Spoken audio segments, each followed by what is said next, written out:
संघ के संस्थापक डॉक्टर केशव बलिराम हेडगेवार, जिन्हें डॉक्टर जी इस नाम से जाना जाता है, वे चिकित्सा शास्त्र के डॉक्टर थे। वे स्वतंत्रता सेनानी एवं लोकप्रिय नेता थे। भारत की स्वतंत्रता के लिए उन्होंने क्रांतिकारी आंदोलन के नेताओं के साथ तथा कांग्रेस के आंदोलन में भी कार्य किया। गतिहीन हिंदू समाज में विद्यमान विघटन और अन्यान्य सामाजिक दोषों को समाप्त करने का निश्चय कर संपूर्ण सामाजिक समरसता स्थापित करने हेतु उन्होंने अपना संपूर्ण जीवन समर्पित करने का संकल्प लिया था। स्वतंत्रता प्राप्त कर संपूर्ण विश्व से समस्तर पर संवाद करने के लिए सक्षम एवं आत्मविश्वास युक्त भारत निर्माण करने के लिए प्रतिबद्ध ऐसा आंदोलन खड़ा करने की एक दृष्टि उनके पास थी और इस तरह से भारत के मध्य नागपुर में 1925 में विजयादशमी के दिन परम वैभव के लक्ष्य को सामने रखकर राष्ट्रीय स्वयंसेवक संघ यानी RSS का जन्म हुआ।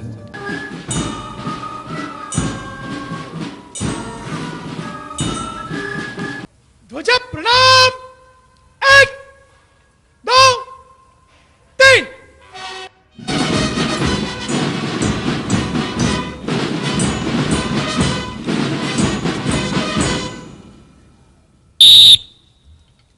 नमस्ते सदा वत्सले मातृभूमे, नमस्ते सदा वत्सले मातृभूमे, वया हिंदू भूमे सुखं वर्धितोऽहम्, वया हिंदू भूमे सुखम वर्धितोऽहम्। उसके जैसा दूसरा नहीं है।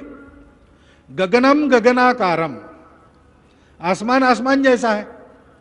सागरम सागरोपमा, समुद्र समुद्र जैसा है।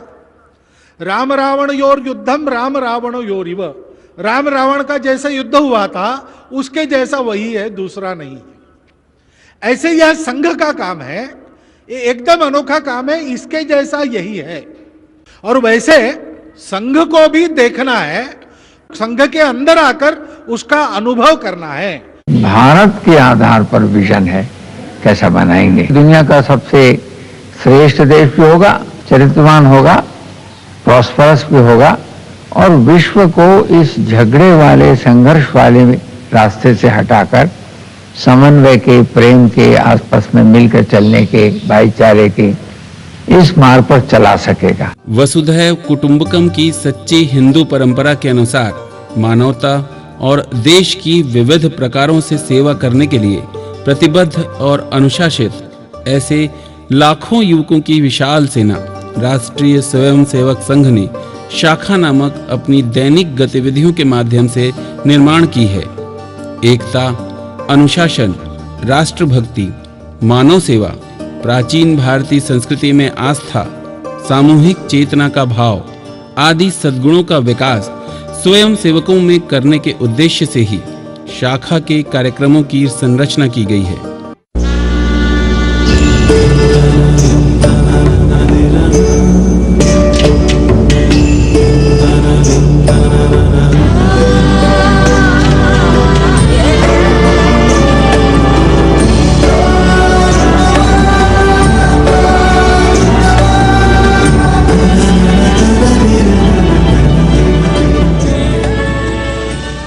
सक्षम एवं समर्थ कार्यकर्ताओं के समूहों ने पहले श्री MS गोलवलकर उपाख्य श्री गुरुजी, श्री बाला साहब देवरस, प्रोफेसर राजेंद्र सिंह, श्री सुदर्शन जी और वर्तमान में डॉक्टर मोहन राव भागवत के नेतृत्व में संघ को आगे बढ़ाया है। Inculcate this spirit of oneness of the country. This country is one, this culture is one, the people are one.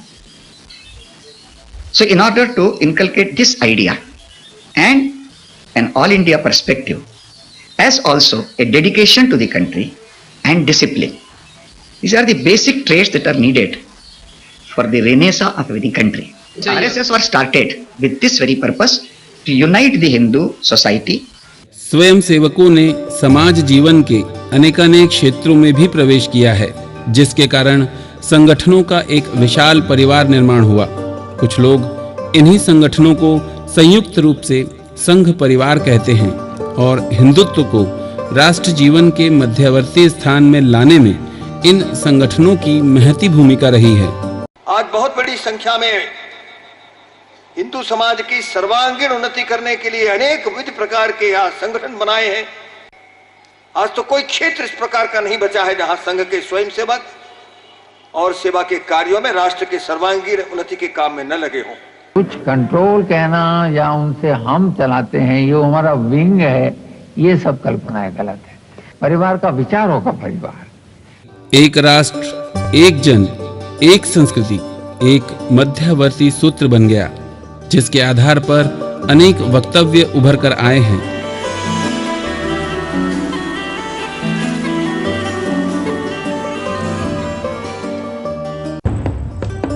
सारांश है, हिंदुत्व या सांस्कृतिक राष्ट्रवाद संघ विचार की कोनशिला बन गई है। हिंदुत्व भारतीय समाज का पारिभाषिक परिचय चिन्ह बना हुआ है। इसका अभिप्राय यही है कि किसी भी पंथ संप्रदाय को मानने वाले क्यों न हों, पर सब भारतीयों की पहचान की जड़ों को हिंदुत्व ही चिन्हांकित करता है। संघ का विश्वास है कि भारत को एकता के सूत्र में बांधने वाला यदि कोई घटक है तो वह है प्राचीन भारत की हिंदू संस्कृति। इस देश में विद्यमान सामाजिक पांथिक विविधता पर भी यह सांस्कृतिक एकता छाई हुई है। इस तरह से संघ के विचार से भारत का हर निवासी उसके पंथ, जाति या वर्ग से परे हिंदू है, क्योंकि वह इस भूमि की इस एक ही संस्कृति का उत्तराधिकारी है।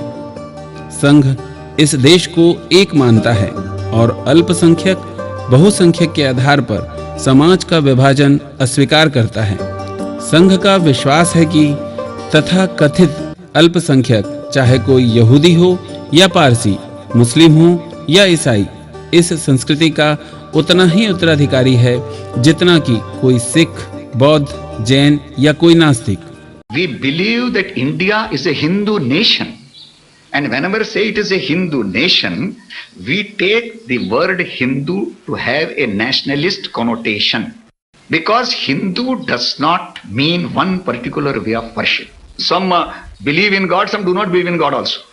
All of them have got a place in the Hindu society, in this nation, Hindu nation.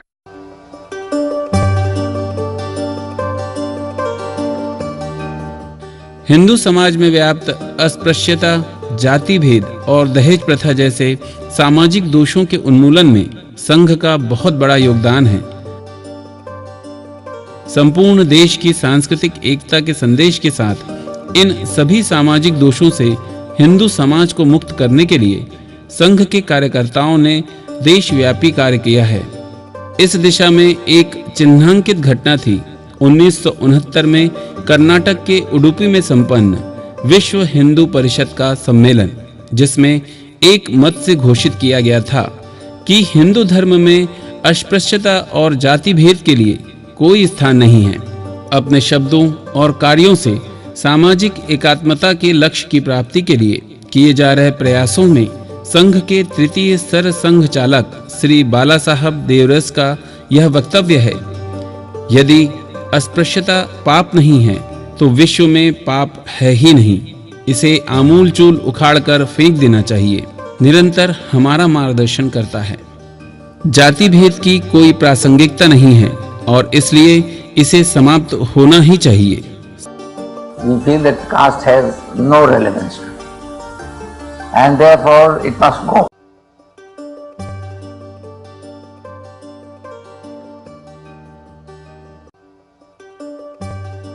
संघ ने सामाजिक सराबोर का एक वातावरण निर्माण किया है, जिसके कारण न केवल दायित्व और उत्तरदायित्व की राजनीति का उदय हुआ, अपितु जन जागरण भी हुआ।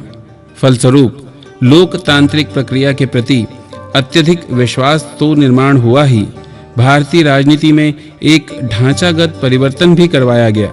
जब 1975-77 में लागू निर्दयी आपातकाल के विरुद्ध संघ के नेतृत्व में चला आंदोलन उसके परिणामों को प्रभावित कर सका।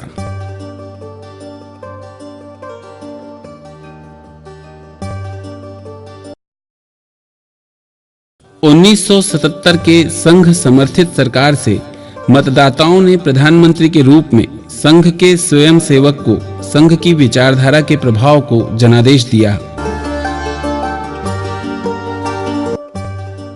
सभी मानव समान हैं और सभी एक ही परिवार से हैं। इस विश्वास के आधार पर वैश्विक शांति के लिए कार्य करने हेतु संघ प्रतिबद्ध है। सभी पंथ संप्रदाय एक ही ईश्वर की ओर जाने के मार्ग हैं और इसलिए सम्मान के पात्र हैं। इस प्राचीन हिंदू जीवन मूल्य पर संघ विश्वास करता है। वह सभी प्रकार की सांप्रदायिक असहिष्णुता का विरोध भी करता है। हिंदू संस्कृति पर लगाए गए बहुदेववाद के आरोप को भी संघ अस्वीकार करता है। कुछ मसीही समूहों द्वारा सुनियोजित अभियान के रूप में फुसलाने और पंथ परिवर्तित करने की गतिविधियां भारत के मूल स्वभाव के ही विरुद्ध हैं। इनमें गंभीर सामाजिक असंतुलन निर्माण होने की पर्याप्त संभावना है। वहाबी इस्लाम के उग्र रूप के एक विशिष्ट मुद्रा के कारण 11 सितंबर को अमेरिका में, 7 जुलाई को ब्रिटेन में, 2001 में भारत के संसद भवन पर आक्रमण और ऐसी अनेक घटनाओं में देखे गए आतंक को संघ विश्व शांति के लिए सबसे बड़ा एकमात्र संकट मानता है। जिहादी आतंक का सबसे बुरा शिकार हुआ है भारत। पिछले दशक में 10,000 से अधिक भारतीय नागरिक आतंकी घटनाओं में मारे गए। भारत की एकता और सुरक्षा पर गंभीर संकट के रूप में अनेक जिहादी शक्तियां बढ़ती मात्रा में भारत में पनप रही हैं। इन जिहादी शक्तियों पर सरकार द्वारा कड़ी कार्रवाई करने का संघ समर्थन करता है और इसकी मांग भी करता है। उपद्रवी, हिंसक और भ्रमित शक्तियों के विरुद्ध संघ एकता, शांति और आत्मगौरव की शक्तियों का प्रतिनिधित्व करता है। स्वदेशी परंपरा आधारित और समाज प्रेरित संरचना की ओर जिनका रुझान है, उनके लिए एकमात्र विकल्प है राष्ट्रीय स्वयं सेवक संघ, जो आज भारतीय समाज को स्वाभाविकतया आकर्षित करने वाला एक ध्रुव तारा बना हुआ है।